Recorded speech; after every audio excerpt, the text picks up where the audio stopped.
Boa noite a todos. Mais uma noite de encontro com o professor Walter de Andrade, projeto Iniciação.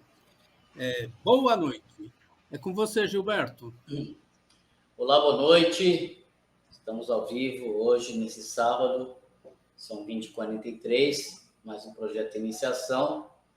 Estamos aqui, ao vivo, a cores e muito animados. Mais um programa. Boa noite, professor. Boa noite, Gilberto Catira, boa noite, Carlos Nascimento, Eduardo, Daniela, que já estiveram aqui, passaram por aqui.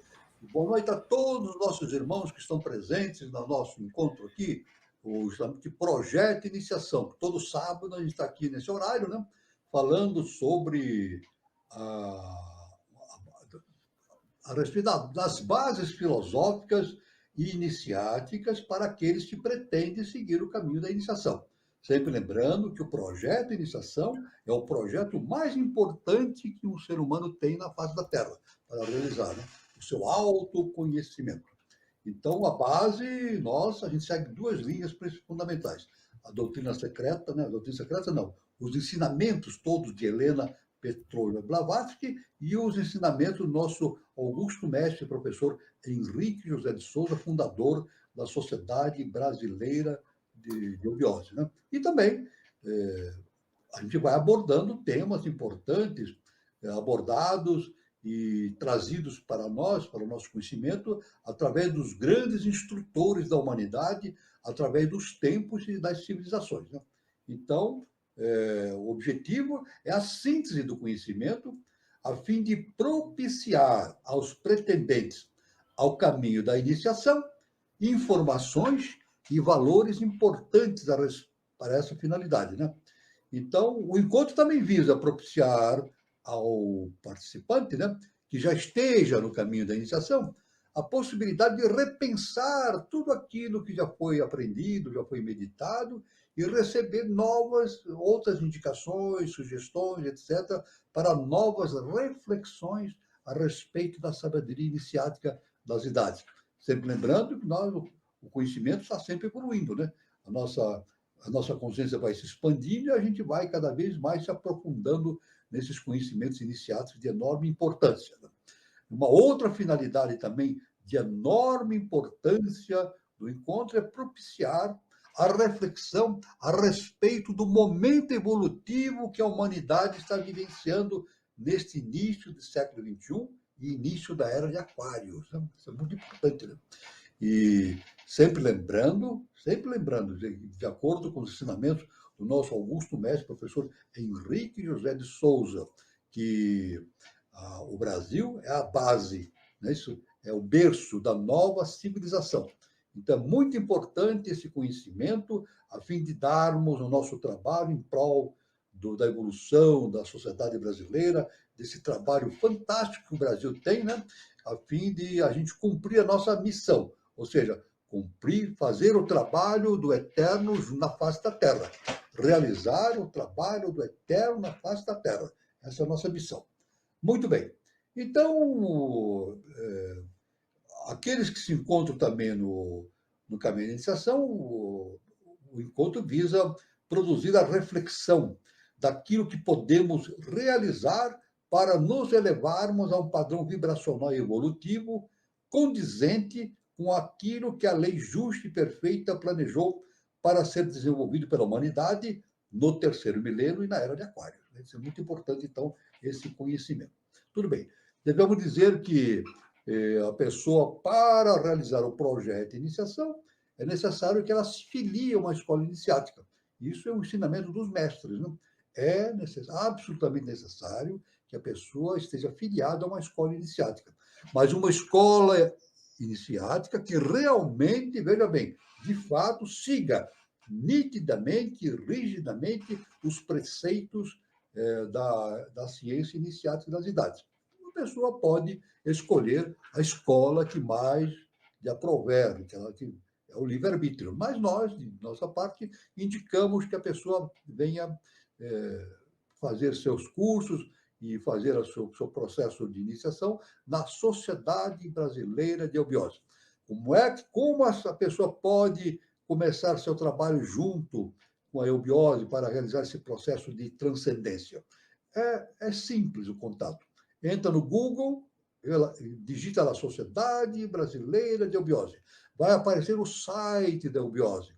E lá a pessoa vai encontrar, é só buscar, vai encontrar os departamentos que existem no Brasil e no exterior. Aí a pessoa lá vai encontrar todas as informações, né? O endereço, o telefone, o e-mail, etc, etc. Então a pessoa entra em contato e verifica em que momento, em que data ela pode começar o seu processo de iniciação. Devemos dizer que o processo de iniciação é feito através de um curso básico inicial. O primeiro curso básico é justamente o curso peregrino, primeiro, né? Depois deve ser realizado mais 4 graus básicos, totalizando 5 ao todo, e depois de feito esses 5 graus, a pessoa pode passar para o que nós chamamos de série interna. Então, a pessoa pode começar a participar de todas as atividades da eubiose, palestras, reuniões, trabalhos, tudo o que ela quiser, tanto palestras internas como externas, né? Então, isso é um convite que nós fazemos para todos aqueles que querem seguir o caminho da iniciação e, mais do que isso, tudo isso, né? A pessoa vai entrar em contato com os ensinamentos do nosso augusto mestre, professor Henrique José de Souza, através das suas revelações, né? Que são uma coisa extraordinária para aquele que está justamente nesse desenvolvimento do seu projeto e iniciação. Isso aí está, então, as informações iniciais que nós sempre damos, né, para todos. Muito bem. Nós estamos seguindo o caminho justamente da análise e meditação a respeito da antropogênese. Ou seja, antropogênese significa o desenvolvimento das raças na face da Terra, né? Culminando agora, no presente instante, com a nossa raça, que apresenta a raça ariana, ou a quinta raça-mãe. Muito bem. Mas, de forma preliminar, nós sempre jogamos ideias básicas da ciência inicial das idades para ir somando conhecimentos e despertando e dando oportunidade para que a gente possa discutir, meditar a respeito de muitos assuntos, né? Então, aqui, inicialmente, eu gostaria aqui de abordar algo muito importante a respeito de um termo muito importante na ciência inicial das idades, chamado Amitabha. Veja bem, Amitabha. Amitabha, corruptela chinesa da expressão sânscrita Amrita Buda, ou imortal iluminado, o nome de Siddhartha Gautama, o iluminado, né? Este termo possui variações diversas, tais como Amita, Abida, Amitaya ou Amitabhos, etc. E é explicado através da significação dupla de idade sem limites, ou luz sem limites, ou então pode ser entendido como esplendor infinito. Amitabha, né? Com o tempo, o conceito primitivo do ideal de uma luz divina impessoal foi antropomorfizado. Ou seja, é claro que nesse processo da difusão do conhecimento, esses conhecimentos são trazidos através de arquétipos do mundo celestial, né? Através dos instrutores, e é jogado na face da Terra e sofre o processo de antropomorfização. Ele tem que ser adequado ao ensinamento humano, claro.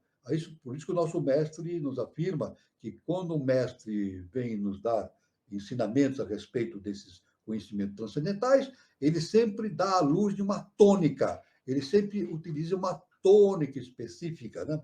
Essa tônica está relacionada à idade, ao tempo em que ele está trabalhando, né? A raça ao qual ele está se dirigindo, a situação específica que a humanidade está passando no momento. Então, todo mestre realmente ele dá essa tônica específica e é necessário que isso seja feito. Então, isso aí, à luz do ensinamento de HPB, ela nos diz que é a antropomorfização, quer dizer, tornando o conhecimento superior possível de ser entendido pelo ser humano, né?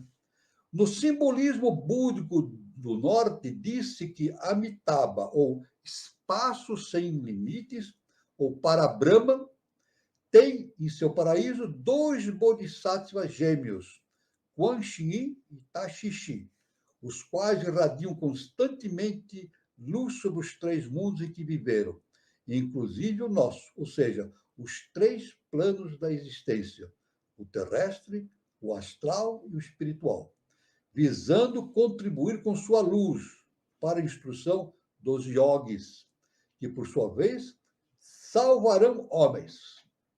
Isso é importante, né? Então, yogis, no sentido pleno da sua entendimento, como veículos, né, desse conhecimento superior, cósmico, né?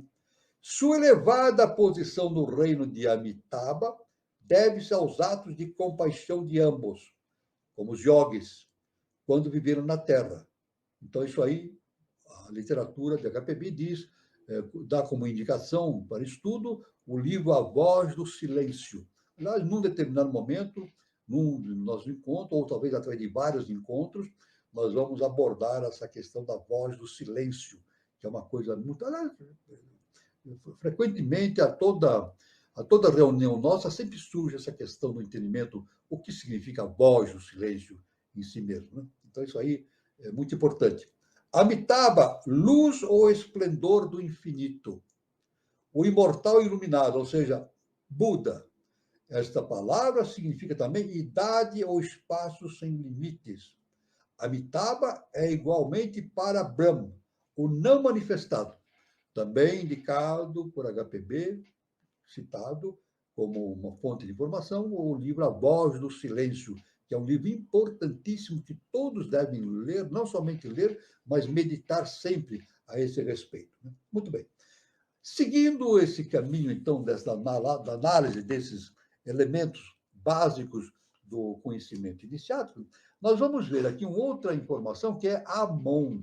Amon, né? É um dos deuses maiores do Egito, Amon. Amon, ou Amon, é muito mais antigo do que Amon-Ra e é identificado por Baal-Hamon, o Senhor dos Céus. Amon-Ra era Ra, o sol espiritual, o sol da justiça, etc. Pois o Senhor Deus é um sol. Olha que importante, né?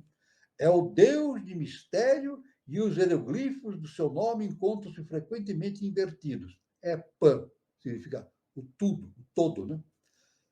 É Pan, toda a natureza, esotericamente, e por isso é o universo.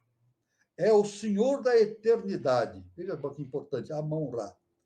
Ra, como declarado numa antiga inscrição, foi produzido por Neiti, mas não engendrado. Ele foi produzido, mas não criado. Ele existe do todo sempre, né? Disse de Ra como produzido por si mesmo. Olha só que interessante, né? O Ra, ou a gente pode dizer como o Sol, né? É produzido por si mesmo e que criou a bondade com um olhar de seu olho ardente, assim como Sete Tifon criou o mal. Isso aí faz parte da mitologia egípcia, evidentemente, né? Muito bem? Da mesma forma que Amon, Amun ou Amen, Ra é o Senhor dos mundos, entronizado sob o disco do sol e aparece no abismo dos céus. Aliás, de Ra vem o nome raiz, né? Raiz vem de quê? Vem justamente desse termo, Ra, né? Ou então raça. O nome raça vem de Ra. O nome é um derivado justamente de Ra, né? Do termo Ra. Um hino, olha só que interessante, né? É o Senhor dos mundos entronizado sobre o disco do sol e aparece no abismo dos céus, o Amon-Ra. Um hino antiquíssimo decifra o nome Amon-Ra e proclama o Senhor dos tronos da terra, ou Senhor da verdade, Pai dos deuses, Criador dos homens, Criador dos animais, Senhor da existência, iluminador da terra, que navega tranquilamente nos céus.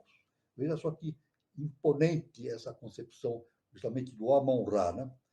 Todos os corações se abrandam ao contemplá-lo, soberano da vida, da saúde e da força. Adoramos teu Espírito, o único que nos criou, etc. Então, Amon-Ra é denominado o esposo de sua mãe e filho dela. Isso. Os judeus sacrificavam cordeiros ao Deus com cabeça de carneiro e ao cordeiro da teologia cristã é uma reminiscência disfarçada do carneiro. Então, está tudo relacionado com esse entendimento humano, né? Que é justamente essa forma antropomorfizada isso, do conhecimento. Aliás, como a Helena Blavatsky afirma isso, né? Esse conhecimento superior ele tem que ser antropomorfizado, como a Bíblia, né? A Bíblia também ela foi antropomorfizada, não é isso? Aquele conhecimento fantástico é dado com símbolos, com referências superiores, mas sempre de forma antropomórfica, de maneira que o ser humano possa entender. E o ser humano, a ponte de ligação do entendimento humano com esse conhecimento superior é justamente os símbolos. Isso. Por isso que o nosso mestre nos afirma que no início da iniciação, a iniciação é simbólica. Depois, com o tempo, ela torna-se real. Isso. Então, quando o indivíduo, quando a consciência atinge um estado superior ao da consciência humana, ou seja, torna-se um ser super-humano, isso, ele torna-se um iluminado. Então, nesse momento, ele não precisa mais de símbolos para entender as coisas. Não, ele vê a realidade exatamente como ela é dentro de si mesmo. Onde está essa realidade? Dentro dele mesmo, não é verdade? A realidade. Onde está a realidade? Dentro de nós mesmos, não é verdade? É por isso que Jesus, o Cristo, está no Evangelho, ele foi muito objetivo na sua explicação. Ele disse: vós sois deuses. Olha só, vós sois deuses. O conhecimento está tudo dentro de nós. Só que esse conhecimento ele é limitado pela nossa ignorância humana. É isso. Existem obstáculos que a nossa fraqueza humana interpõe entre esse conhecimento profundo e a nossa consciência, impossibilitando um conhecimento integral. É por isso que existe o caminho justamente o projeto de iniciação. O projeto de iniciação é justamente o romper desses obstáculos e tornando a consciência humana uma consciência super-humana. Isso é muito importante. Olha que coisa grandiosa, né? É um assunto grandioso a respeito de todo esse assunto, né? Falando sobre todo esse processo, né? E nós falamos já que nós devemos trabalhar pela obra do eterno da face da terra, nós não entendemos o que seja o eterno, não é verdade? Se vocês perguntarem, tanto que lá na antiga Índia, isso dentro da bibliose é dito, é ensinado, o nosso mestre sempre falou a esse respeito, faz parte do ensinamento da bibliose, né? Lá na antiguidade, na antiga Índia, né, os mestres chamavam justamente o eterno de aquilo. Aquilo. Então, existe até uma história, né, que se conta, né, nesse processo de entendimento superior, que os discípulos perguntavam para os mestres: mestre, o que é aquilo? Então, o mestre respondia assim: aquilo é aquilo. Na verdade, não tem definição. Aliás, na doutrina HPB sempre deixou bem claro, né, que o aquilo, o eterno, é indecifrável, é inominável, inominado, inabordável, o absoluto. Não há possibilidade de nós entendermos o eterno.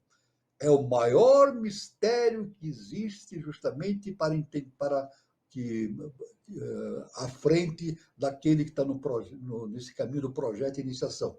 Entender justamente, possivelmente, a natureza do eterno. Eu digo somente, isso não é um problema simplesmente relacionado ao ser humano. Não, é uma questão ligada aos universos. É isso? Principalmente, sendo bem objetivo, ao nosso universo, que é o nosso Sol, né? Nosso sistema solar. Quando a HPB fala do universo, ela sempre diz o seguinte, que quando ela fala sobre o universo, ela está se referindo ao nosso sistema solar. Então, nós podemos dizer o seguinte, que o grande desafio que existe para todos aqueles que estão perfazendo o seu processo de evolução no sistema solar inteiro, né, é justamente caminhar em direção do conhecimento do entendimento do que é o aquilo. É isso? Então, aqui, pelo conhecimento da HPB, ela cita o aquele, né? O todo absoluto. Ela diz assim, o aquele, né? Uma outra forma de falar aquilo, ou aquele, né? É o todo absoluto, o eterno absoluto, fora do qual nada existe, do qual tudo procede, no qual tudo se resolve. Isso é o fundamento de tudo, né? A causa instrumental e material do universo, a substância e a essência do universo. Tanto que HPB, lá nos seus escritos, ela fala, e o nosso mestre também fala isso, o professor Henrique de Souza diz que justamente o eterno é o aquilo, o aquele, é o ser e o não ser ao mesmo tempo. É isso, olha, é incrível isso, né, para a gente entender isso, é o ser e o não ser. Tanto que Helena Blavatsky, ela criou um termo novo, um neologismo, a palavra seidade. Se a gente for no dicionário procurar essa palavra seidade, eu já vi isso, não existe no dicionário de português. Não existe essa palavra no dicionário, pode procurar. A palavra seidade, porque é um neologismo, foi criado por HPB justamente para referir-se ao fato de que o eterno é o ser e o não ser ao mesmo tempo. É incrível a gente poder entender isso, né? Vamos ver o que o eterno nos reserva a respeito desse entendimento. O aquele é a existência una, incognoscível, cuja primeira manifestação é o espírito. A primeira manifestação é o espírito. Tanto que o nosso mestre, o professor Luiz Jean de Souza, isso faz parte da antropogênese, né? Ele diz que o espírito, a inteligência humana é o espírito de Deus no homem, no ser humano. A inteligência humana é a projeção do espírito de Deus no ser humano. Então tem uma razão. É claro, então, a inteligência não é como a ciência acadêmica imagina, né? Que a ciência vai se desenvolvendo à medida que o cérebro vai se desenvolvendo, os neurônios, as sinapses e assim por diante, né? O sistema nervoso central, e vai desenvolvendo a inteligência à medida que o corpo físico evolui. Não, não é assim. O corpo físico é apenas um veículo, um veículo. O que se derrama sobre o corpo físico é o Espírito de Deus. E é isso que dá origem à inteligência. Então, a inteligência é algo importante. Né? Tanto que nós dizemos, né, fala-se muito hoje na informática a possibilidade de existir, da existência de uma inteligência artificial. É claro que isso é impossível, né? Inteligência. Muita gente da informática diz: um dia já está começando a existir a inteligência artificial. É claro que é absolutamente impossível existir uma inteligência artificial, porque a inteligência é a projeção dos arquétipos divinos, da consciência divina no mundo objetivo. Então, não é impossível existir uma inteligência artificial. É muito importante a gente meditar sobre esses assuntos para a gente se colocar dentro dos parâmetros objetivos e reais com relação à ciência acadêmica, né? Colocando o entendimento dentro dos padrões universais reais e não imaginários. Né? O aquilo, né, é a existência una, incognoscível, cuja manifestação é o espírito, como já falamos. Né? O espaço e o tempo são apenas formas daquele ou daquilo. Para os sentidos e as percepções dos seres infinitos, aquele é não ser, no sentido de que é a única ipseidade, porque nesse todo oculta-se sua coeterna emanação ou radiação inerente, que ao converter-se periodicamente em Brahma, a potência masculina e feminina desdobra-se, formando-se um universo manifestado.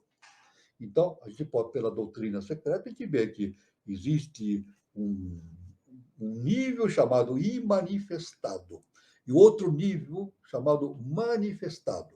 No imanifestado é justamente o reino onde existe o aquele, o aquilo, o Criador, o Eterno. E o Eterno, então, origina justamente o mundo manifestado. Ele origina o Sol central para Brahma, depois Brahma, que não tem polaridade, e depois Brahma. É isso que é justamente tem essa polaridade, entendido como pai e mãe, é isso? Polaridade macho-fêmea, já indicando o caminho para a polaridade que se manifesta plenamente no mundo objetivo. Então, Brahma, o primeiro trono, é a manifestação justamente desse arquétipo superior, infinito, que nós não entendemos ainda. Não sei se poderemos entender ou não, só o Eterno pode nos indicar esse caminho, nos possibilitar. É muito difícil a gente fazer qualquer afirmação a esse respeito, porque é algo que está muito distante do nosso entendimento. Mas aí está. Agora, o importante é sempre isso, já nós sempre falamos em oportunidades anteriores, né? O imanifestado é o real, é realmente o universo real. O manifestado, do Sol central até o terceiro trono, é justamente o real, é não o real. É isso? É o mundo maiávico, maia. Tudo é maia. Tudo aquilo que está projetado no mundo manifestado é maia. E tudo. Brahma, Sol central, segundo trono e muito mais ainda nós, no mundo objetivo, né, do terceiro trono. É tudo justamente Maya, o mundo da ilusório, da ilusão. Isso aí, veja bem, isso aí consta dos assuntos nos quais estão relacionados todos os fundamentos da ciência iniciática das idades. Veja bem, então, a HPB nos dá essa informação, né, do aquilo, e dá como referência para a pesquisa a esse respeito justamente a doutrina secreta. É isso? Doutrina secreta é constante de 6 volumes, né? São 6 volumes enormes, ali tem uma quantidade enorme de conhecimentos que a pessoa precisa de ter muito tempo e muito estudo para ir se aprofundando. Né? O interessante é que na doutrina secreta, o conhecimento para nosso entendimento pessoal não é linear. Não é que nem uma novela. Né? Por exemplo, a gente lê um livro, uma novela, né? Uma novela não, um conto, né? Um conto, né? Descrito num livro, né? A gente tem que ler da primeira página até a última página. Né? Necessariamente. A gente tem que ler capítulo por capítulo para entender o enredo, entender a história, entender o livro. Na doutrina secreta, não acontece bem desse jeito. O conhecimento não é linear. O que se entende é o conhecimento realmente é helicoidal, ele evolui numa hélice que vai se progredindo progressivamente em direção do infinito. E muitas vezes nós temos que ler um livro, não entendemos um determinado capítulo ou uma determinada página, aí temos que depois voltar a esse capítulo, essa página, mas é muito importante isso para quem está fazendo o seu processo de iniciação, não se deter naquilo que não entende. Às vezes a pessoa se encontra lendo uma obra como a Doutrina Secreta ou os conhecimentos dados pelo nosso professor Henrique J. Souza, às vezes a pessoa não entende determinados fatos naquele momento. Então ela não deve se preocupar com isso. Ela continua estudando, porque à medida que a sua consciência vai se dilatando, progressivamente ela vai entendendo cada vez mais assuntos que estavam nebulosos anteriormente e vão se tornando cada vez mais claros à medida que ela vai estudando. Isso é muito importante no processo metodológico do estudo da ciência iniciada das idades. Não é que nem ler um livro. A gente vai lendo, vai estudando por partes e vai, nesse sentido helicoidal de evolução, a gente vai tirando conclusões e, à medida que a nossa consciência vai evoluindo, a gente vai entendendo pouco a pouco o conjunto. O importante, que eu sempre falo isso, é muito importante a pessoa entender como as coisas funcionam. Isso é o básico. Ter uma visão geral. Inicialmente, no projeto de iniciação, é muito bom a pessoa ter uma visão geral do universo de acordo com os princípios da ciência iniciada das idades. Ou seja, entender inicialmente como as coisas funcionam. Depois, com o tempo, ela vai vendo os detalhes, vai se aprofundando e vai ampliando os conhecimentos isso é muito vasto, esse conhecimento. Tudo bem? Então, isso aí, aquilo que nós podemos falar sobre o aquele. Então, progredindo no nosso estudo, né? Nós vamos ver aqui algo importante sobre um tema muito relacionado também à antropogênese, que é justamente Bodhisattva. Outro conhecimento importantíssimo, que está na linha desse. Nós vemos aí, analisamos Amitabha, Amon, aquele, e agora vamos analisar um pouco sobre Bodhisattva. Na literatura existem muitas citações a respeito desse termo, Bodhisattva. Vem do sânscrito, né? Isso, Bodhisattva é um termo sânscrito. Né?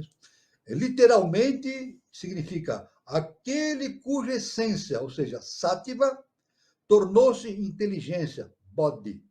Bodhi escreve assim, B-O-D-I-H. É a árvore do conhecimento. Então, a essência de Sattva torna-se inteligência relacionando-se com a sabedoria universal, com a árvore da sabedoria, a árvore de Bodhi. Isso. Aquele a quem falta apenas uma encarnação, Bodhisattva, para chegar a ser um Buda perfeito, isto é, para ter direito ao Nirvana. Então, Bodhisattva é uma fase anterior ao estado de Buda, tanto que, para a formação de um Buda, é necessária a formação inicial de 7 Bodhisattvas. Esse conhecimento é muito importante. Para o surgimento de um Buda, é necessário o surgimento de 7 Bodhisattvas. Depois, a 8ª coisa é Buda. Justamente é quando, pela ciência iniciática, né, o Sattva ele atinge o estado de consciência do Nirvana. É isso.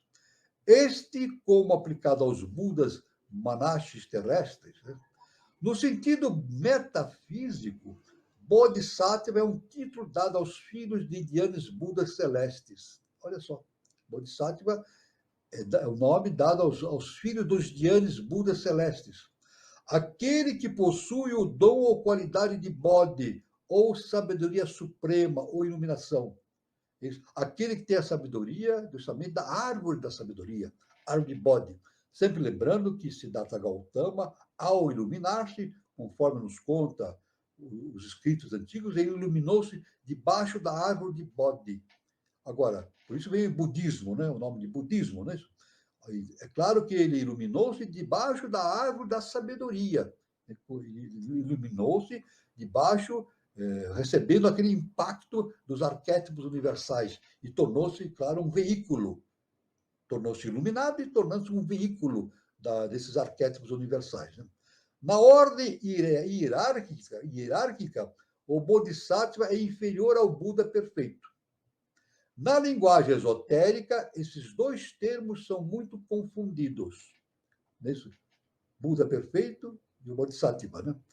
Agora, contudo, o inato e justo sentimento popular, em razão do grande sacrifício que o Bodhisattva fez de si mesmo, em sua respeitosa estima, colocou-o em lugar mais eminente que o de Buda.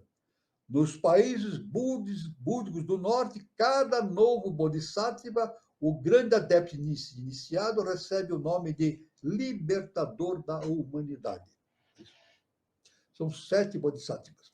No nosso conhecimento iniciático, né, nós entendemos, através do conhecimento dado pelo nosso mestre, o professor Henrique de Souza, né, que justamente Yoshua Ben Pandira, aquele que foi veículo do Cristo cósmico, ou seja, Jesus, o Cristo, ele foi o 5º Bodhisattva. 5º Bodhisattva. Depois do 5º Bodhisattva, então, nasceram mais o 6º e o 7º Bodhisattva para dar surgimento a um Buda perfeito, né? A um Buda integral. Né? Então, isso é muito importante. Jesus, o Cristo, ou seja, Yoshua Ben Pandira, como veículo do Cristo cósmico, foi o 5º Bodhisattva nessa história do desenvolvimento da nossa consciência humana. Veja só que importantíssimo é esse conhecimento específico de tudo isso. Né? Muito bem. Então, com isso,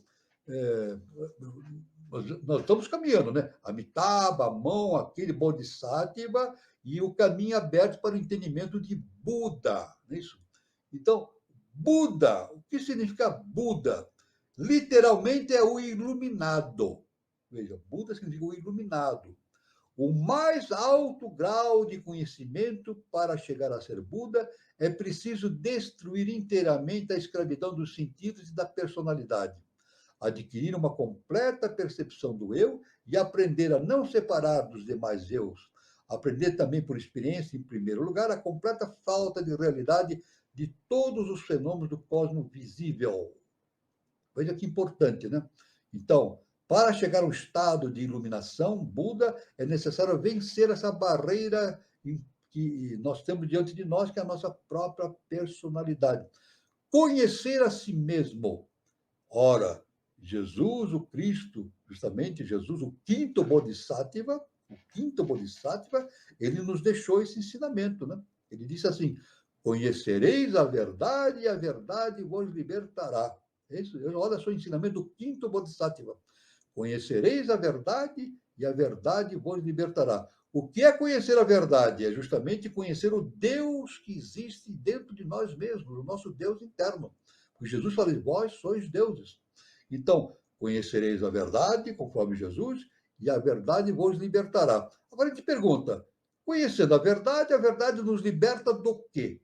Nos liberta de nós mesmos. A verdade, o conhecimento da divindade que existe dentro de nós, nos liberta das nossas próprias limitações humanas e nos tornando justamente seres super-humanos. Então, um Buda, um iluminado, um adepto, realmente é um ser super-humano. Está além das limitações impostas pela personalidade humana. Então, é claro que para chegar a esse ponto é necessário chegar a um absoluto desprendimento de todo o efêmero e finito. Então, é necessário desprender-se de tudo aquilo que é transitório e finito e viver estando ainda na Terra só no imortal eterno. Veja bem, é necessário viver no mundo terrestre aquilo que já existe na eternidade. Isso é muito importante. Então, o indivíduo pode, na Terra, mesmo num corpo físico denso, atingir o processo da iluminação. Aliás, eu devo dizer que é uma necessidade. Isso é uma coisa básica que eu vou deixar também relembrando, né? Que para haver a iluminação é necessário estar encarnado. Veja bem que importante, hein? Uma consciência não pode se iluminar no mundo hiperfísico. Ele não pode atingir a iluminação, por exemplo, no vital, no astral, no mental, no inferior ou superior. É impossível. A iluminação só é conseguida quando a consciência está encarnada num corpo físico denso. Isso significa que a consciência daquele ser que torna-se iluminado vence as limitações, isso, as limitações físicas, objetivas. Ele vence a si mesmo. Né? Então, isso é muito importante. Isso é básico no processo da iniciação. Isso? Por isso que a reencarnação é uma necessidade absoluta no nosso projeto evolutivo. Né? Só no imortal e eterno, no supremo estado de santidade, é obtida essa condição. Não se deve confundir essa palavra com Buda. Então, veja bem, isso é um conhecimento muito importante. Né? Aliás, devemos dizer que aqui no nosso sistema solar, a respeito da reencarnação, vamos fazer apenas algum comentário importante, né? A respeito do planeta Terra, com relação à reencarnação. No sistema solar, o único planeta em que há possibilidade da reencarnação é a Terra. Por quê? Porque é na Terra que existe a produção de corpos físicos humanos, no qual uma consciência pode encarnar-se e fazer a sua trajetória evolutiva em direção da iluminação. É o único planeta no sistema solar que possui essa condição. Todos os outros planetas não têm condições físicas quer dizer, não são sólidos, são hiperfísicos, né? E quando são sólidos, não têm condições, vamos dizer assim, ambientais propícias, como Vênus, Mercúrio, né? Situações ambientais específicas para justamente o surgimento de corpos físicos densos, como nós temos aqui no planeta Terra. Então, por isso que a existência do planeta Terra no sistema solar é de uma importância enorme. Porque justamente os seres que estão no sistema solar evoluindo e têm necessidade e têm a oportunidade da reencarnação, ele vai fazer essa reencarnação onde? Na Terra. Na Terra. Mas a Terra está se sutilizando também. É isso? Nós estamos no quarto sistema evolutivo, na quarta cadeia evolutiva, estamos passando por uma quinta dimensão. Isso é muito. Aliás, está se comentando muito, né, na internet, nos meios de comunicação, a respeito dessa transformação que a Terra está passando da terceira e quarta dimensão para uma quinta dimensão.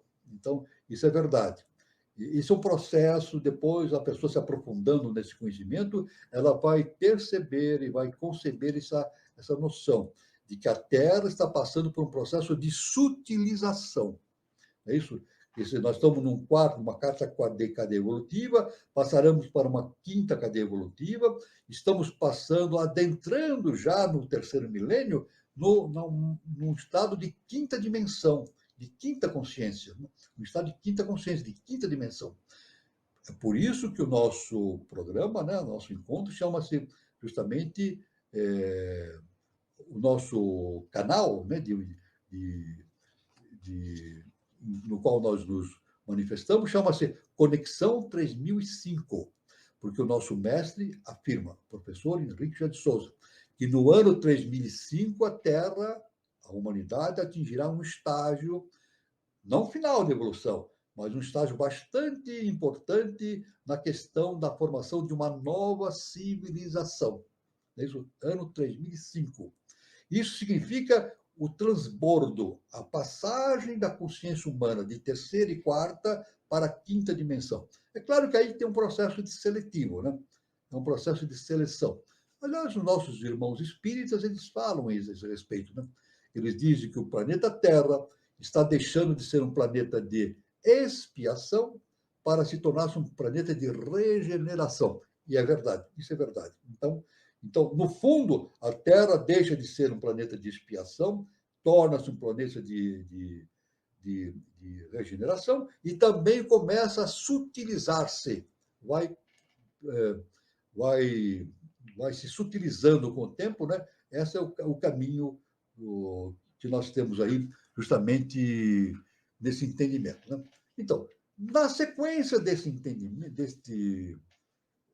dessas considerações, nós vamos ver agora algo importantíssimo ligado justamente a toda essa linha de raciocínio que nós estamos falando, né? Sobre Bodhisattvas, Amon, aquele, Buda, etc., que é justamente Dhyana. É um nome importantíssimo para o entendimento, né? Dhyana. Dhyana do budismo é um dos 6 paramitas de perfeição, um estado de abstração que conduz o asceta, que o pratica muito mais acima desse plano de percepção sensitiva e muito além do mundo da matéria. Literalmente, contemplação, dhyana. Os 6 estados de dhyana diferem apenas nos graus de abstração da vida sensitiva em que se encontra o ego pessoal. Dhyana é o penúltimo grau nesta terra, a não ser que se converta em Mahatma completa. Veja, então, é por isso que nós temos, no nosso estudo sobre cosmogênese, nós verificamos que justamente na Lemúria ocorreu a manifestação, ocorreu justamente o processo de manifestação da tríade superior. A tríade superior é justamente composto por mental superior, dhyana, né? E justamente o Cristo interno, que é a parte superior. Né? Então, justamente, Diana tem uma importância muito grande neste caminho, nesse caminhar da evolução do ser humano, porque está nos levando ao estado de contemplação. Quando nós atingimos Atman, que é o nosso Cristo interno, nós atingimos um estado de contemplação. Em Diana, nós atingimos um estado da meditação, né? Nós passamos a ter um estado de completa percepção hiperfísica das questões da ciência iniciática das idades, né? E justamente muito importante, né? O Raja Yogi permanece ainda espiritualmente consciente do além do sétimo, ou quarto, segundo certas escolas. Essas últimas, depois da prática do Pratyahara, processo de educação preliminar, que tem por objetivo dominar a mente e os próprios pensamentos, contam com Dharana, o Dhyana e o Samadhi. Então, esse é o processo da tríade superior, né? Passa por Dharana, a perfeita concentração mental, depois passa por Dhyana, que é justamente um estado superior, né? De meditação, até atingir o estado do Cristo interno que nos conduzirá futuramente, no nosso processo evolutivo, ao estado de Samadhi, o estado de contemplação, compreendido sob o nome genérico de Samyama. Esses 3 estágios é dado pelo nome de Samyama. Aliás, Samyama foi um dos nomes dados pelo nosso professor Henrique de Souza antes do surgimento do nome Sociedade Brasileira de Biologia. No início do século XX, ele fundou uma sociedade chamada Samyama. E Samyama justamente está relacionado com esses 3 estágios concernentes à tríade superior, né? Que nós falamos, né? Justamente Dharana, Dhyana e o Cristo interno, né? Dhyana é a porta de ouro. Dhyana é a porta de ouro do conhecimento, que uma vez aberta conduz o Narjol, ou o adepto, ao reino do eterno, Sati, e sua contemplação incessante. Veja bem, aí está a questão da voz do silêncio, né? Quando é que nós atingimos esse entendimento superior? Através do silêncio. Então, o que é a voz do silêncio? A voz do silêncio, a voz é a voz do eterno, a voz que provém do eterno, né? Encaminhado pelas hierarquias superiores. Agora, para que nós atinjamos o entendimento e a percepção dessa voz interna, é necessário o silêncio, o dharana, a perfeita concentração mental, o exercício de dhyana e o exercício da nossa condição de desenvolvimento do Cristo interno. Então, quando o silêncio surge dentro da nossa consciência, o silêncio, quando a nossa consciência já não perturba mais esses conhecimentos que vêm projetados do eterno, então surge aquilo que a HPB chama a voz do silêncio. Então, no silêncio interno, através do silêncio interno, da perfeita concentração e meditação, o indivíduo consegue ouvir a voz que é permitido ouvir através do seu silêncio interno. Então, é muito importante nesse processo de iniciação, esse entendimento do que seja essa questão do silêncio interno para que nós ouçamos a voz superior, a voz do eterno, né? Dhyana é a meditação ou contemplação. Então, Dhyana é a meditação. O ser humano tem a possibilidade de pensar ou meditar. São 2 propriedades que nós temos na nossa interioridade e se projeta no nosso cérebro humano também. A possibilidade do pensar, do raciocinar e a possibilidade da meditação. A possibilidade do pensar está relacionado com o mental inferior e o mental superior. E a possibilidade da meditação está relacionada à dhyana. Então, isso é muito importante. Então, nosso caminho, através do 3º milênio, é justamente desenvolver cada vez mais o mental superior, desenvolver dhyana e atingir justamente o desenvolvimento do nosso Cristo interno, o nosso Buda interno, o nosso atingimento do adeptado. Nesse ponto, então, atinge-se a possibilidade de ouvir-se plenamente a voz que vem do eterno, através das diversas meios de comunicação dos seres superiores, das hierarquias superiores. É a contínua e prolongada corrente de pensamento dirigida a um determinado objeto, até chegar-se a se absorver ou unificar-se com ele. Devemos dizer que, para dar mais uma informação, que esse processo está contido na yoga de Patanjali. Patanjali foi um grande mestre da Índia, né? Então ele fez a sua yoga em 7 estágios, e os 3 últimos estágios justamente contemplado através de Dharana, Dhyana e o Cristo interno. Então isso aí é dado pela yoga de Patanjali. Isso aí, né, eubiose, é estudado, né?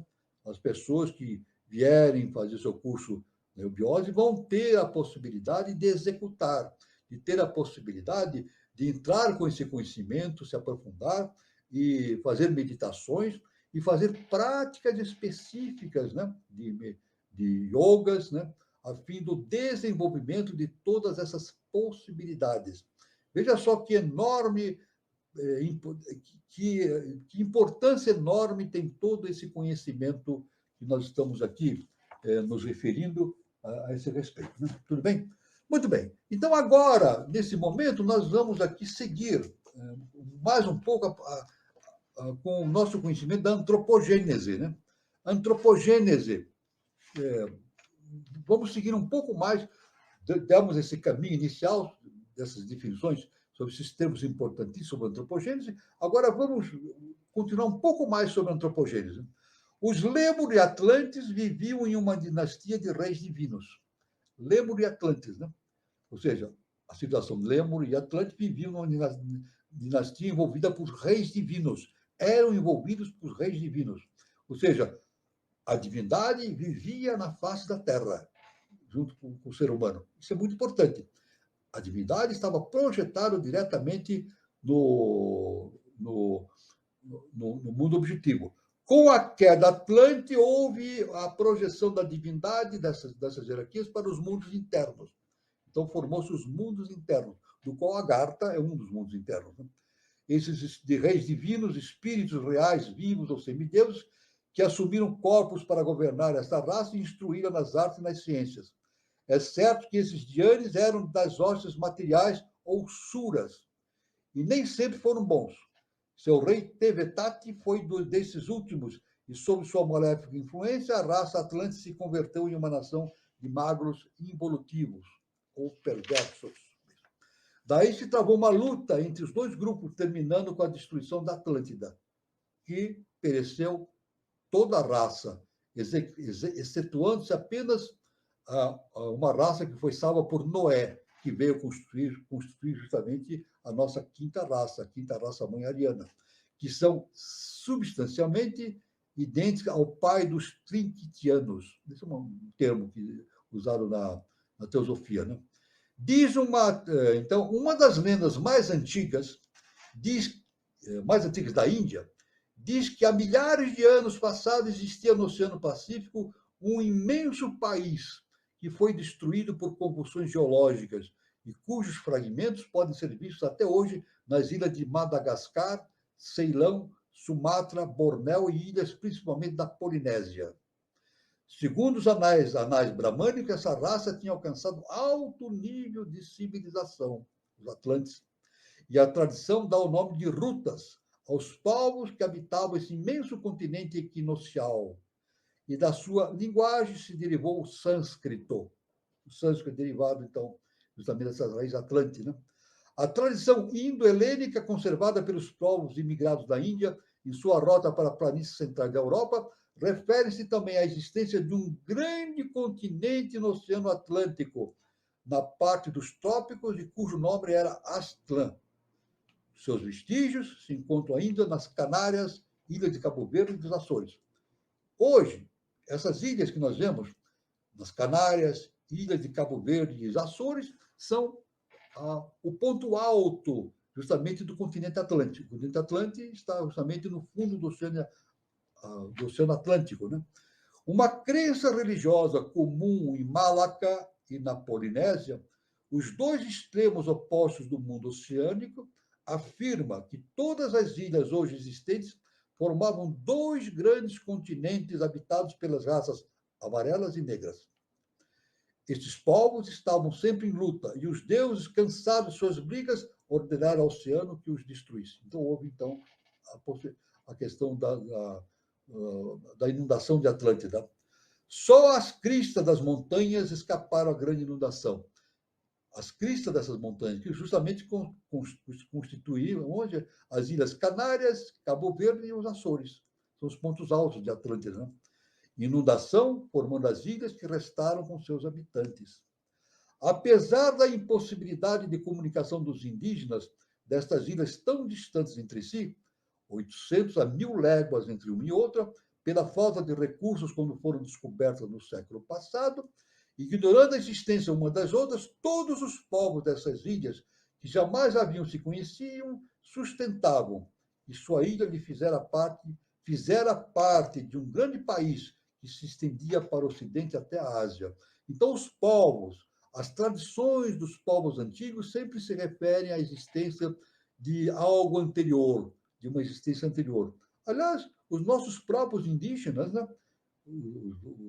Os indígenas que habitam, os antigos indígenas, sempre afirmavam, inclusive afirmavam para os jesuítas, que eles tinham vindo de um país, de um lugar onde não existia mais essa raça, né? Referindo-se justamente aos Atlantes, né?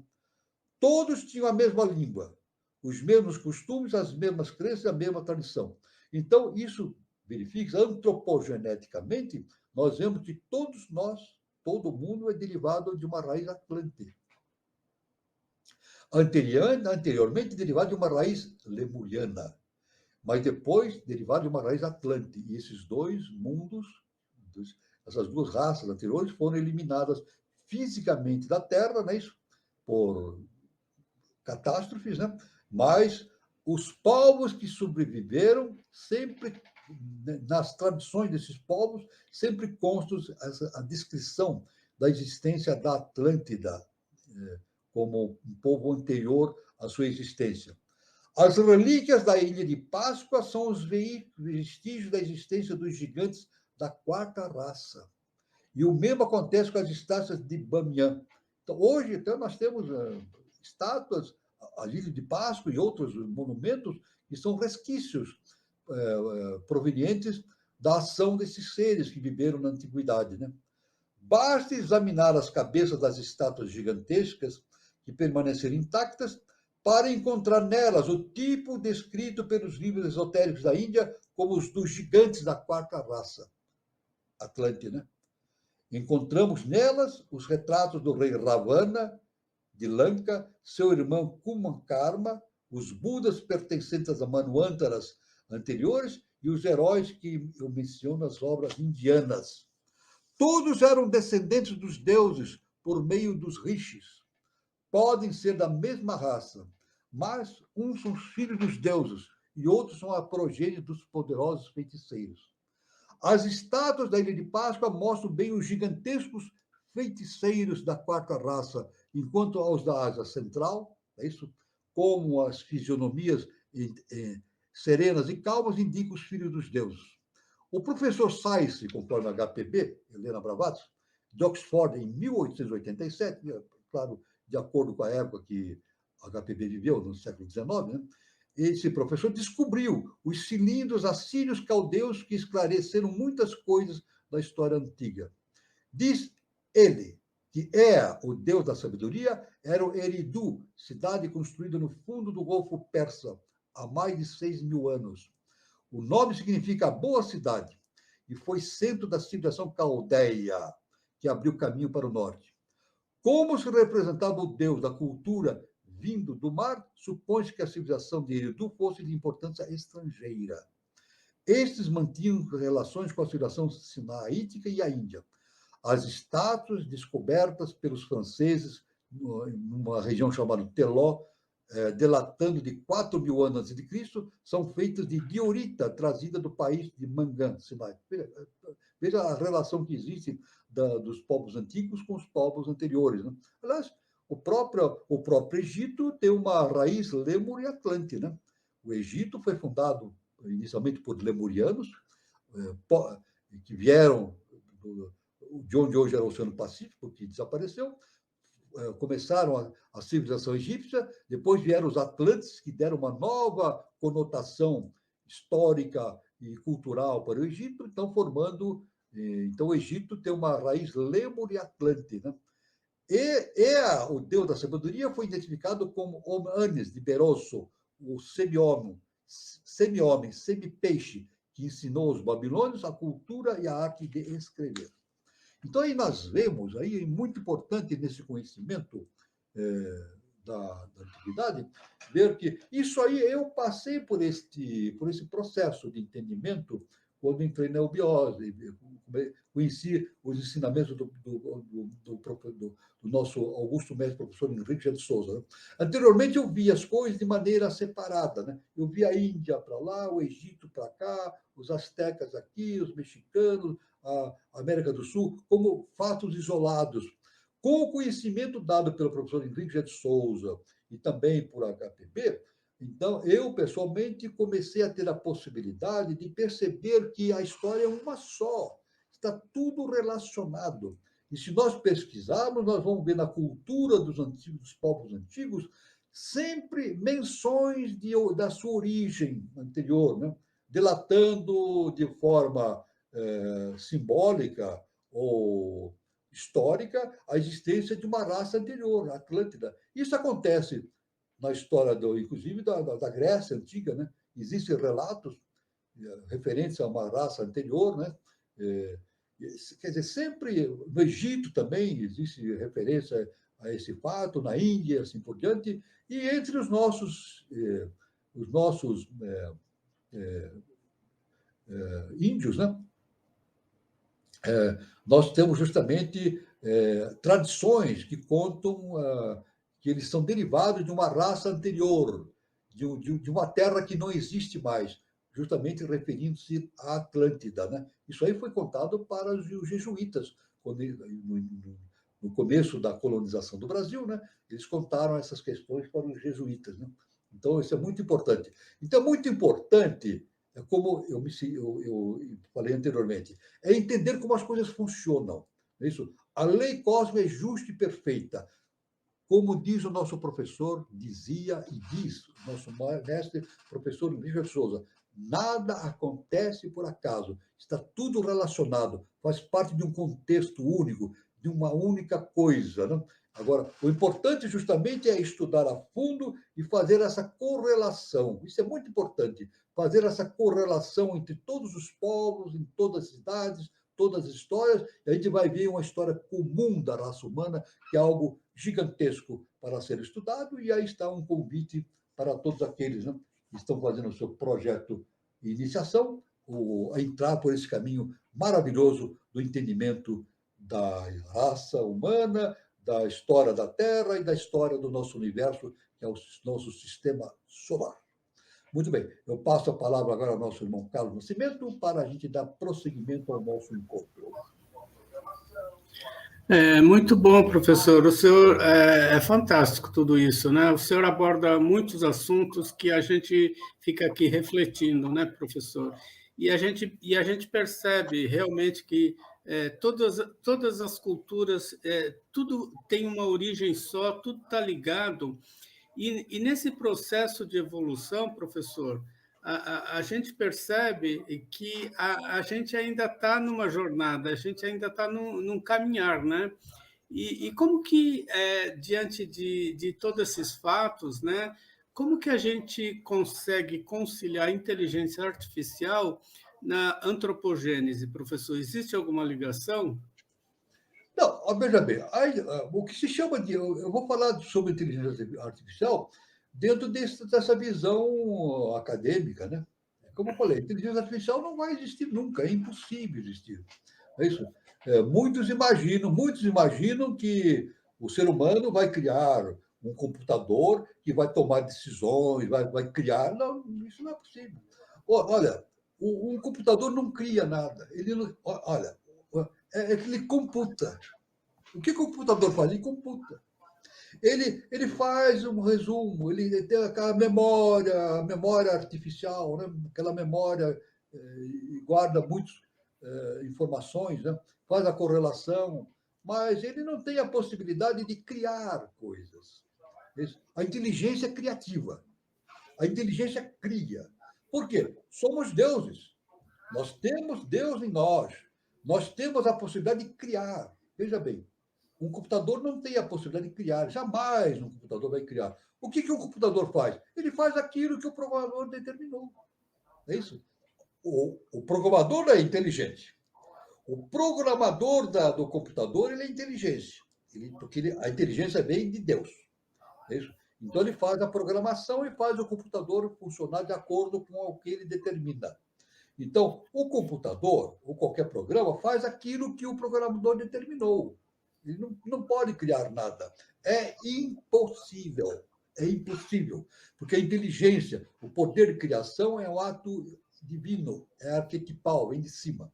Então, agora, é claro que a computação nos ajuda muito a resolver problemas, claro. Muitos problemas, né? Inclusive o celular, uma coisa maravilhosa, né? E outras coisas importantes, né? Mas esse processo de criação, não. O processo de criação é característico da projeção divina no homem. Somente o homem, o ser humano, pode criar. Tanto que um animal ele não cria. Um animal que eu digo não irracional. Por exemplo, um leão cria alguma coisa? Ele gera alguma ideia nova? Não, ele segue o instinto dele. Ele segue o instinto. Por quê? Porque ele não tem a tríade superior. Não é isso? Um animal, digo um animal irracional, ele não tem projetado nele ainda a tríade superior. Ou seja, não tem a possibilidade de ter ali encarnado uma consciência superior. É isso? Agora, quando surge no processo antropogenético o corpo humano, então surge a possibilidade da reencarnação. Uma consciência superior vem, se projeta num corpo físico denso, então uma consciência divina se projeta. Isso nós somos projeções das mônadas, né? Nós somos consciências monádicas. Então é isso que eu queria falar para o nosso irmão Carlos Nascimento, para abordar essa questão da inteligência artificial ou não e assim por diante. Muito bom, professor. E você, Gilberto, tem alguma colocação? Boa noite, Carlos. Boa noite a todos. Bastante coisa aqui, bastante informação hoje, né? Hoje foi bem.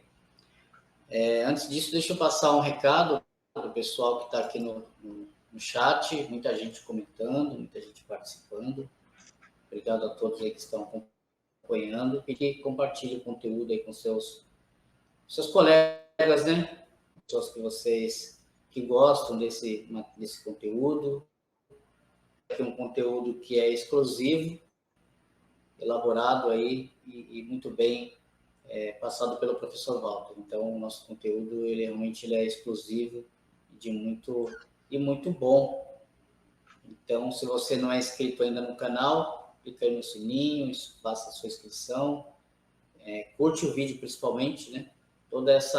Todo esse movimento, toda essa interação ajuda aí o algoritmo, né? A ferramenta aí do canal a classificar o nosso conteúdo como relevante dentro da plataforma. Então, isso também nos ajuda, tá certo? Então, você pode também deixar o seu comentário aqui, se você não estiver vendo agora, se você estiver assistindo esse comentário depois, gravado, a pergunta pode ser deixada aqui embaixo no vídeo, pode escrever aí o seu questionamento, e o professor, ele responde a todas as perguntas. E emendando aí também, professor, dentro do que o senhor havia falado e encerrou o assunto a respeito dos locais, né, das evidências, das marcas que a gente tem ao redor do mundo aí sobre civilizações anteriores, que isso é muito questionado, né? A gente tem alguns locais ainda que são muito, muito preservados e muito muito misteriosos, né? E muito parecidos, né? O senhor estava falando da Ilha de Páscoa, que recentemente, há poucos anos, fizeram lá uma estátua, né? E acabaram descobrindo muito mais coisas, né? Debaixo daquelas estátuas, escritos, uma série de quase que um alfabeto ali, né? Com placas, com escrituras e tal, uma coisa bem interessante, né?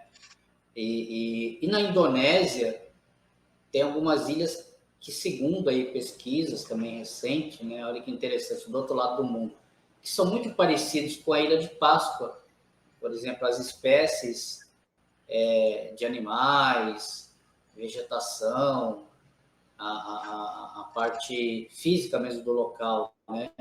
Muito parecida, inclusive, assim, com animais muito raros, que só existem nesses locais. Então, existem animais tanto na Ilha de Páscoa como na Indonésia, que só existem lá, só tem nesse lugar, não tem nenhum outro local assim, animais super que através de pesquisas, né, descobriram também que são animais assim, pode ser classificado pré-históricos, né, muito antigos, né, na nossa humanidade, né? Então assim, esses locais assim, eles têm essas marcas, né? Isso quando a gente se debruça e observa, né, com um pouco de atenção a mais, a gente começa a observar que tem ali uma marca, tem uma evidência, né, real. Evidentemente.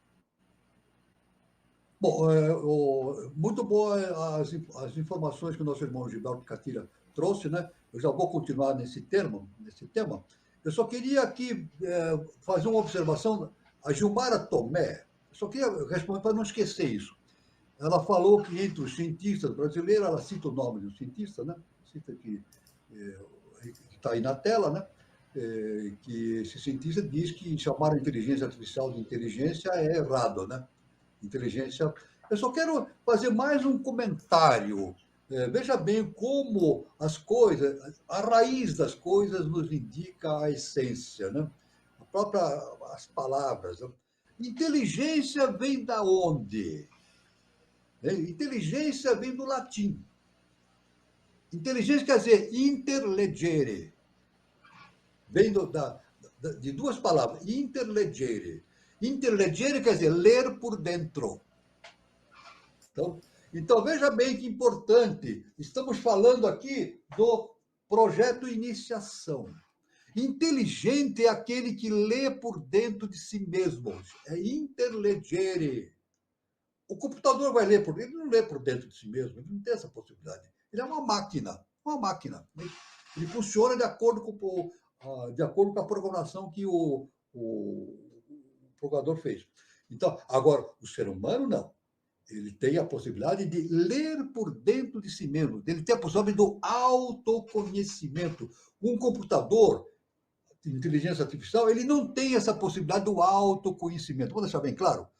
Um computador, ele não tem a possibilidade de se conhecer, de autoconhecimento. É impossível. Isso faz parte da Maia acadêmica, falar de inteligência artificial. Isso é impossível. Pode riscar do mapa que não existe. Agora, a inteligência humana não. É o Espírito de Deus no ser humano. E o ser humano tem a capacidade de interlegere, inteligência, de ler dentro de si mesmo, conhecer a si mesmo, autoconhecimento. Por isso que Jesus falou: conhecereis a verdade e a verdade vos libertará. Então, conheceremos Deus que está dentro de nós e nos libertaremos da nossa própria limitação humana.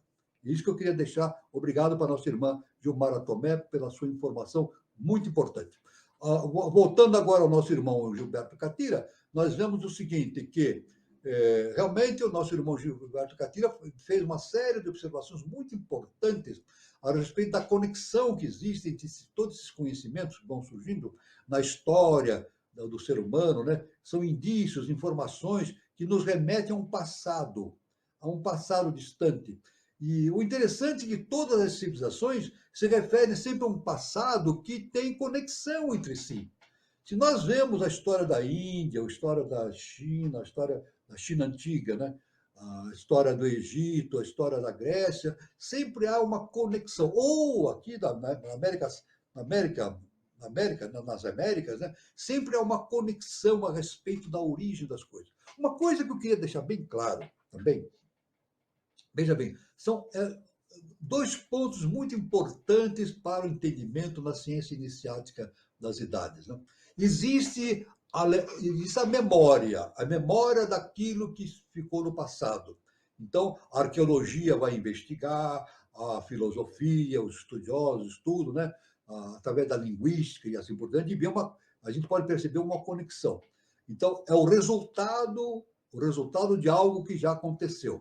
Mas existe algo importante no entendimento disso que a gente chama como as coisas funcionam. Todas as civilizações têm como ponto inicial as hierarquias. Isso é muito importante, que eu queria deixar bem claro. Uma civilização não surge por acaso. O acaso não existe. A Índia não surgiu por acaso. O Egito não surgiu por acaso. O Brasil não surgiu por acaso, nem a Europa, nem o México, etc, etc.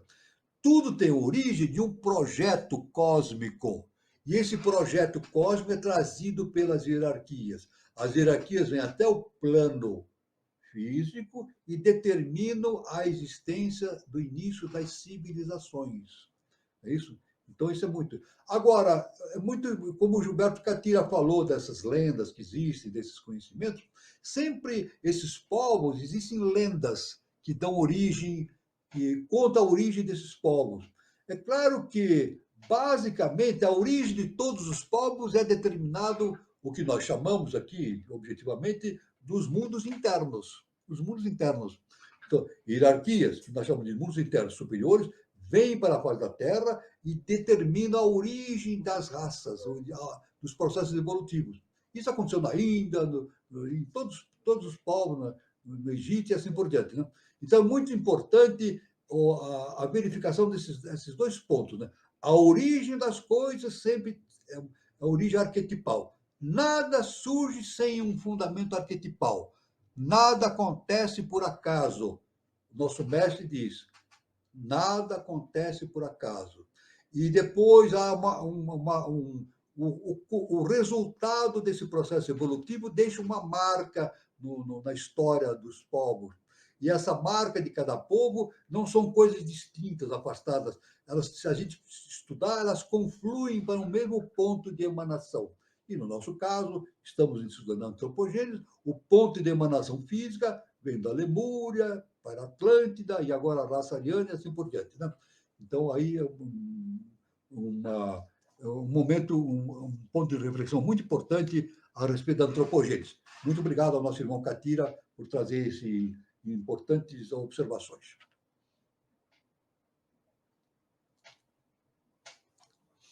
Para continuar um pouco ainda no assunto, Cláudio Sérgio da Silva coloca o seguinte: poderia haver a possibilidade de Deus aproveitar a criatura, inteligência artificial, avatarizar a máquina para substituir o perecível?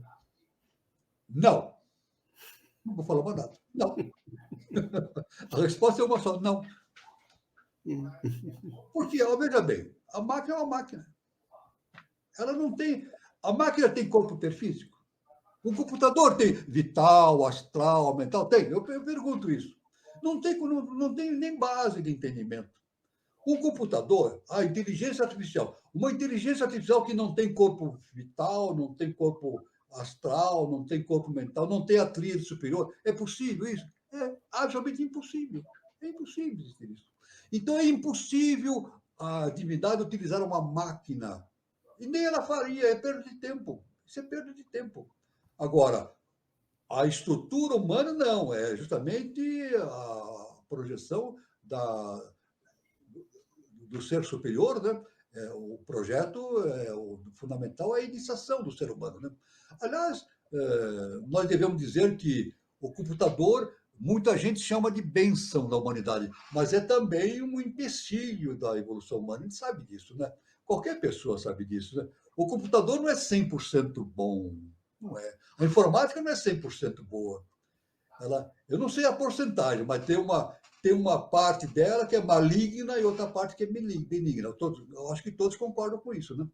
Existe uma parte da informática que é maligna e outra parte que é benigna. Então, é a polaridade, né? Mas esse maligno e benigno não é a máquina que faz, é o sujeito que faz a programação.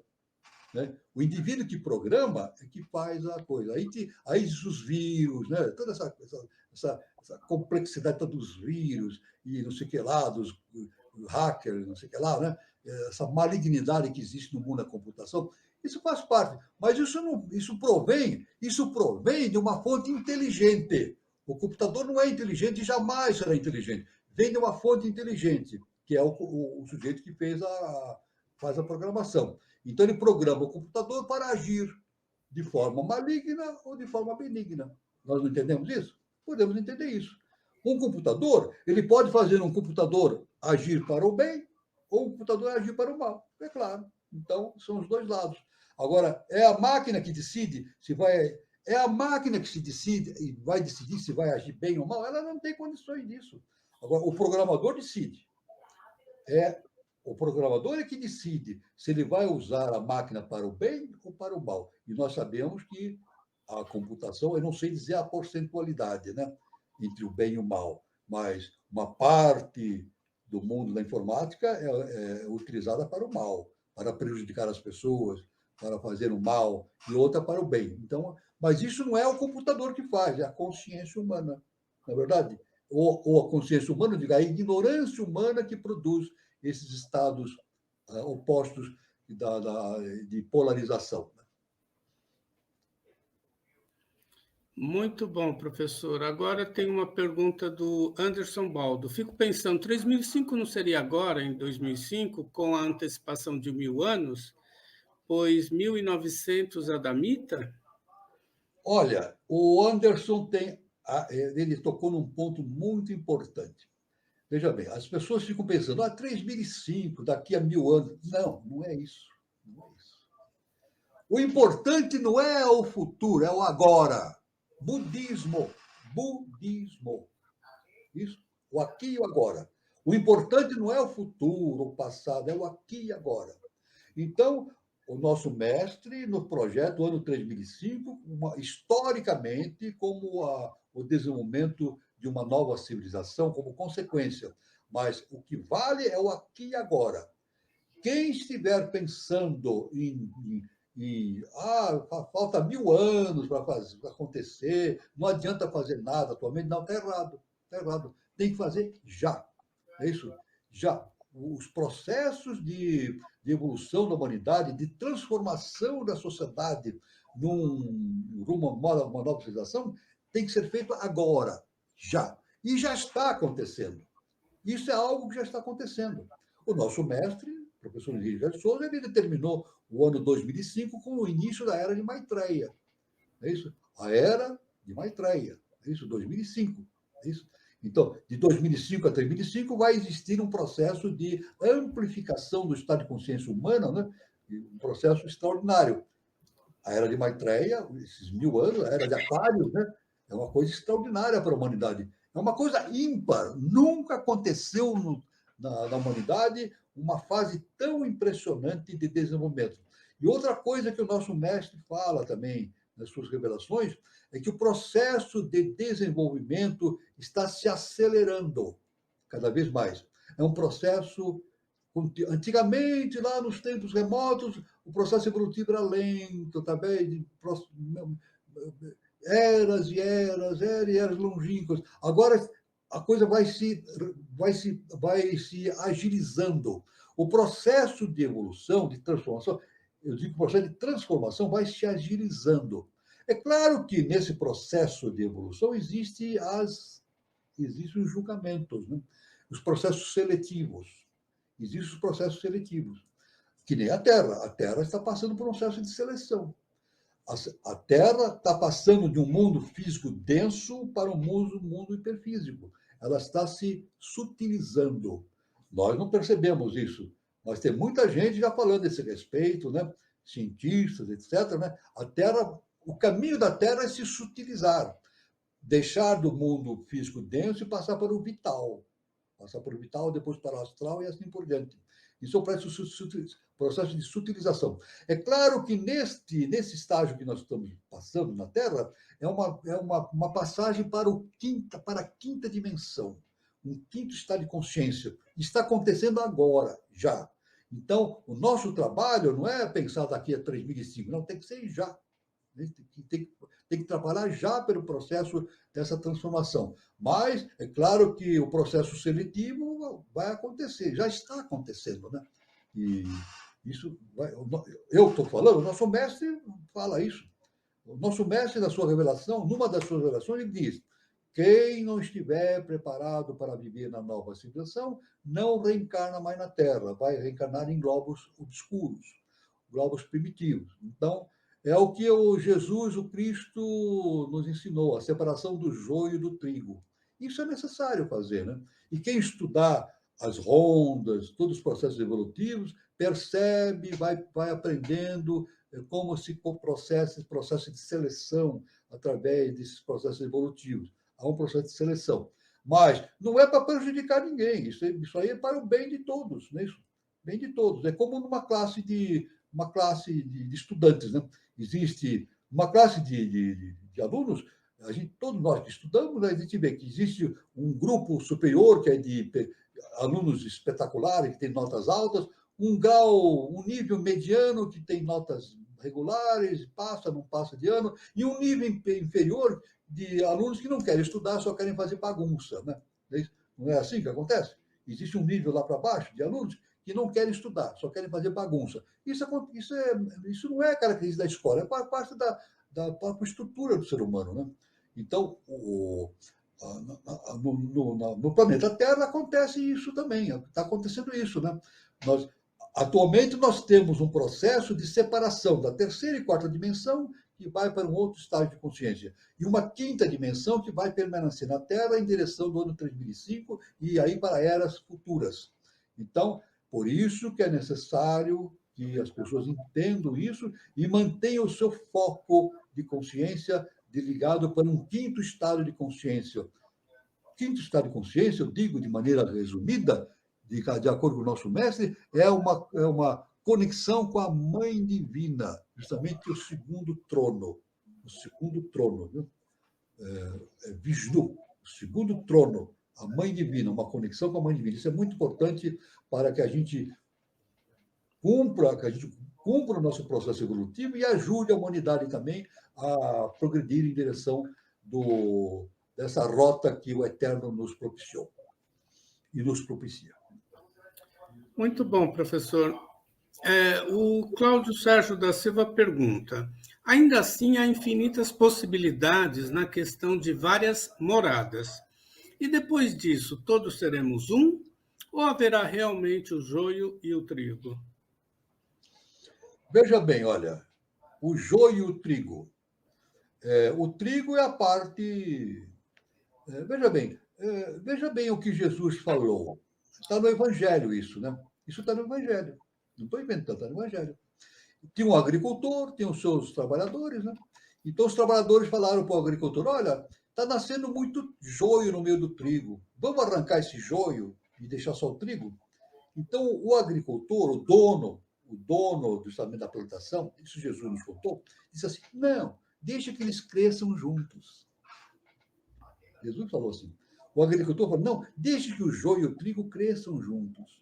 Depois, no final, vocês separam o trigo e o joio, você botam fogo nele, queimam ele. Então, isso tem um significado do amor cósmico.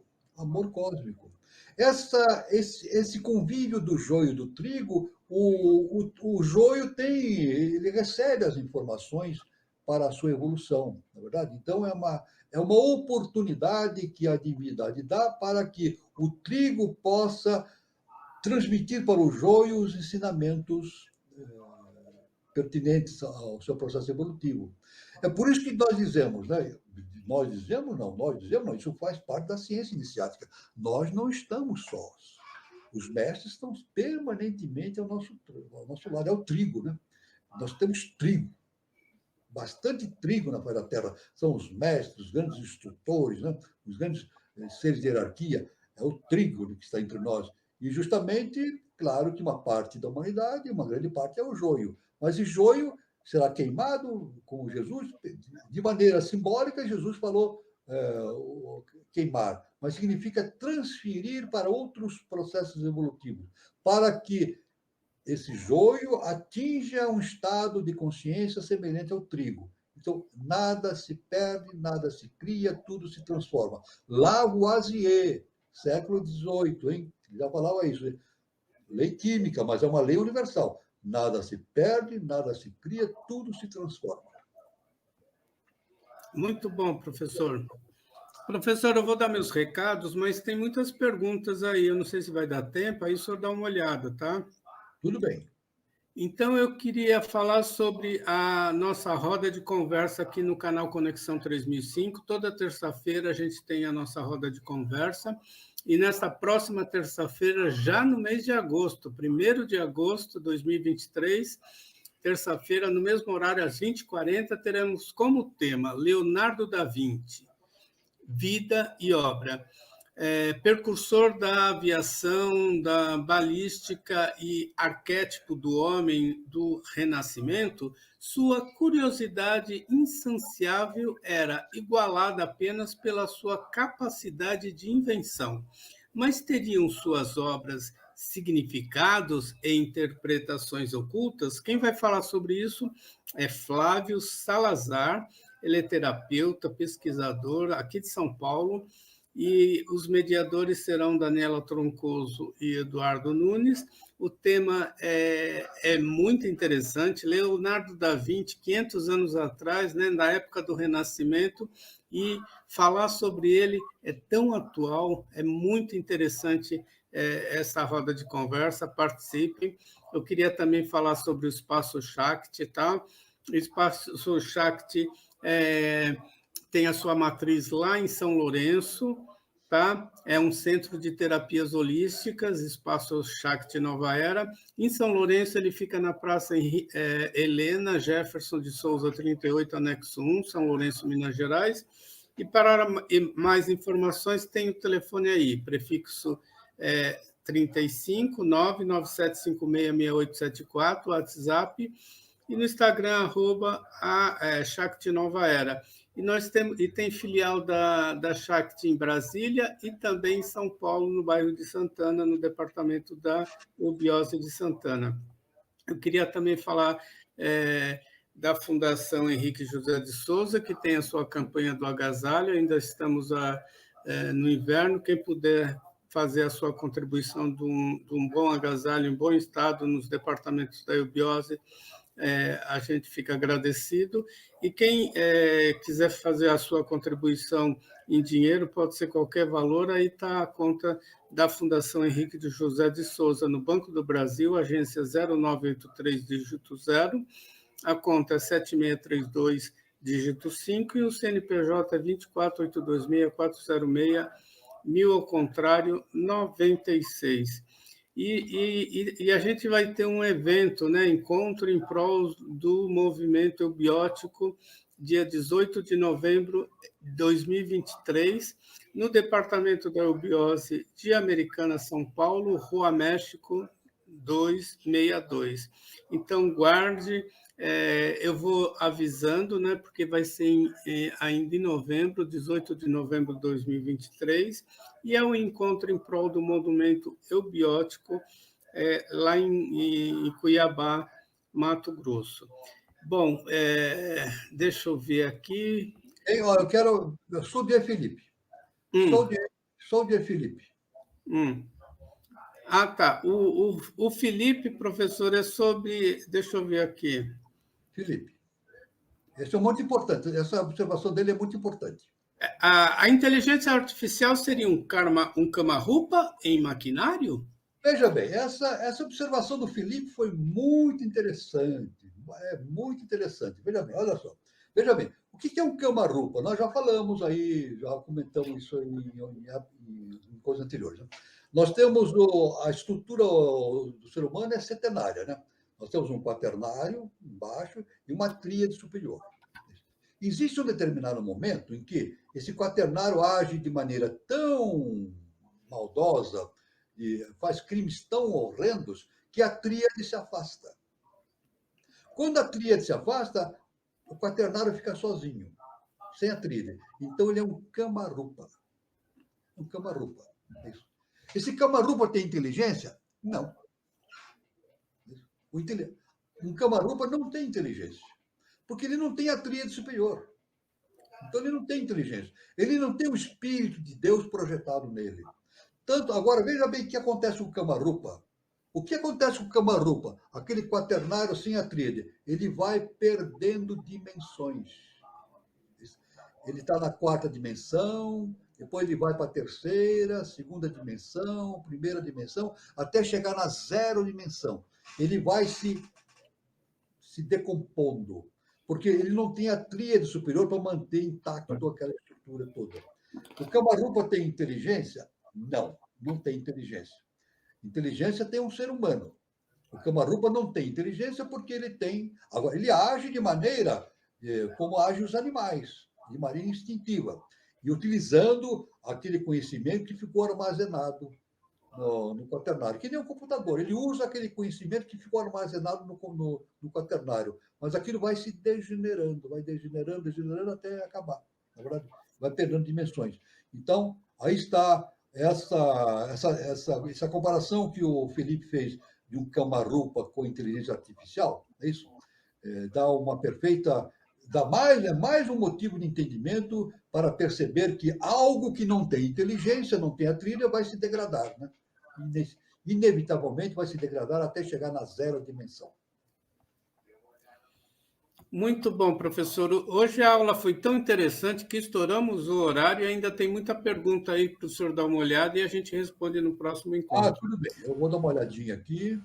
Foi muito bom o que foi abordado hoje e eu queria agradecer a todos pela participação, pelas perguntas, e eu quero desejar a todos um bom final de sábado, um bom final de semana e até terça-feira na roda de conversa do canal Conexão 3005 e até o nosso próximo encontro no sábado que vem, aqui no projeto Iniciação. Obrigado e boa noite a todos. É com você, Gilberto.